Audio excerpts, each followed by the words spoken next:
Hello friends, welcome to Trend Tech Guide. Today I'll show you how to archive a message on Facebook Messenger. So if you're new to our channel, don't forget to subscribe. So let's start.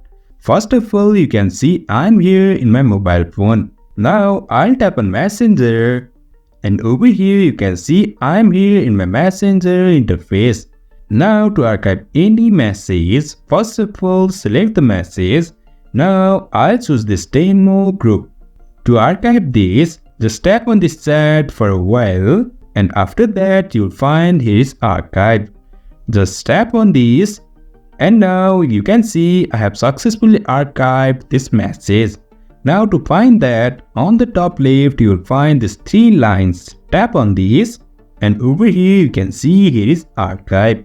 Tap on this and you can see this is the chat which I recently archived. So in this way we can archive messages on Facebook Messenger. So if you find this helpful, don't forget to subscribe. Have a good time.